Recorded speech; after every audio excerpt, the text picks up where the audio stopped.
DK Metcalf, 3-year, $72 million extension with the Seattle Seahawks. Am I correct there? Yes, you are. I believe it's 58 guaranteed and Yes. $30 million year one, $42 million next year. Pretty sweet.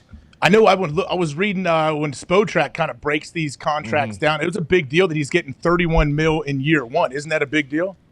Yeah, I mean, yeah, for sure. What most guys are getting or asking for 20 to 25. I think 31. He's probably jumping for the stars right now. Yeah, and a lot of the deals too, as we've seen, are kind of lower in the first year, just because then you can push the salary cap back, and he's banking in right away, and he's a free agent when he's 27 again. So yeah, but is that going to be an issue for the team? Like if they're giving him all this money up front,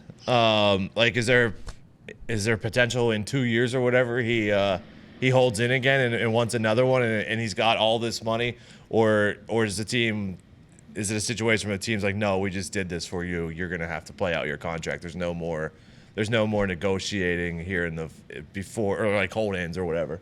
I mean, I guess it depends. Doesn't it depend on his production? But a lot of that depends. When you're a receiver, it depends on the quarterback play. Now, correct me if I'm wrong, but I believe I saw Drew Lock just lighten it up through three in a row. Takes a nice little drop, opens up his hips. Fires 3 straight strikes into the little throwing net, didn't it? Yeah, absolute BBs right into the center. I mean, but also, like you mentioned, when I first saw this and saw that he was going to be a free agent at 27, I kind of just assumed okay, well, when that comes up, he probably won't be a Seahawk again. He'll go somewhere else. But that is largely dependent on how good Drew Lock is. If they everyone kind of thinks they're going to stink this year. If they come out and they're actually pretty good the next couple of years and they make the playoffs, these could be their core guys moving into the future. AJ, I mean, you obviously played with Aaron, so that's a thing. But super impressive for an NFL quarterback, right? To throw it in the net 3 in a row. I mean, it's better than the alternative. If he misses Jordan 3 in a row and we put it out there, people are calling for him to be cut, I'm guessing. Well, that happened with Jordan Love, actually. Remember? And he was kind of he's skipping him into the net in the dirt. But people were saying people were saying he was a bust after that one video.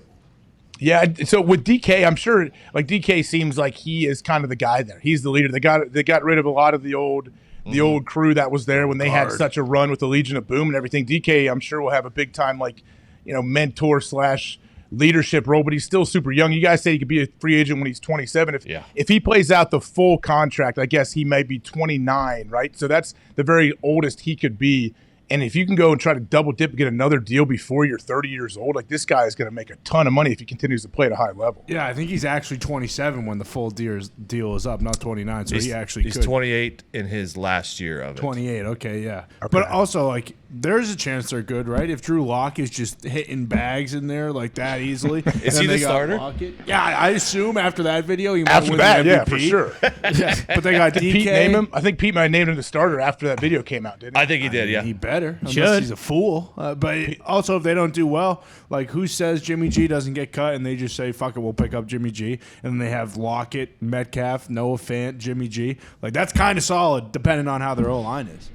Yeah, everyone would say their division may be a bit of a test for them. We know that they have some stiff competition just to try to get out of their own division, but who knows with the expanding playoffs. I mean, eventually there's going to be 28 teams in the playoffs, isn't there? Yeah, I mean, you might as well have more money. I think with DK, it basically came down to how do we value our 24-year-old superstar all-pro receiver, and how do we tell him while also taking care of other guys first? They took care of Jamal, they took care of Quandre, but not forgetting about him, and they were able to find that balance. So they never got to bad terms. The best part for DK is he gets the $58.2 million guaranteed, the unprecedented $30 million guaranteed signing bonus, which has never happened for a wide receiver. So 3 years, 72, and then here's the real coup. At 28 years old, he'll be a free agent, prime for another big bag. So it actually works out really well for both sides. He's got 4 more years in Seattle. He's happy to be there. They're thrilled to have him. And to answer your question, it never got to that,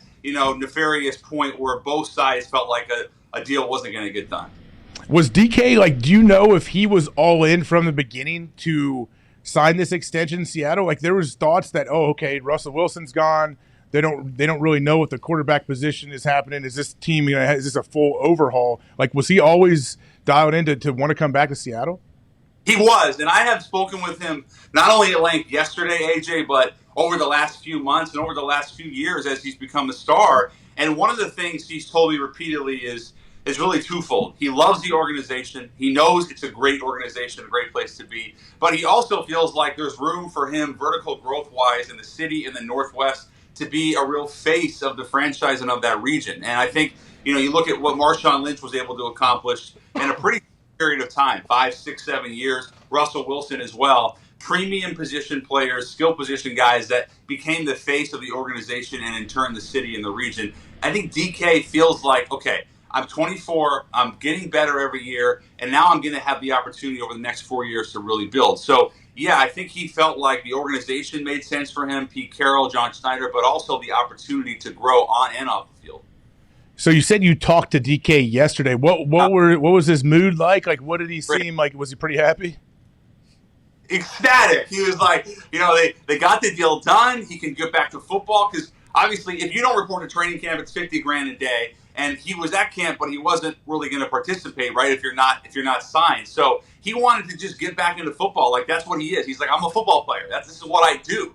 And so I think for him, it felt really good to just get the deal done and move on and not have this lingering over. So he was ecstatic. We talked a couple times yesterday, and I'm really happy for him because he wasn't a first round pick. He came in, he dropped a little bit in the draft, and there were questions about him, but never really warranted, in my opinion, because of what he's been able to do on the field. You think about the last 3 years, it's really one of the great starts to a career that we've seen from a wide receiver. And I think he feels like I'm in a great position now at 24 again to just like keep building. And more than anything, AJ, should just get back on the field and be with the guys. I mean, that was really important to him.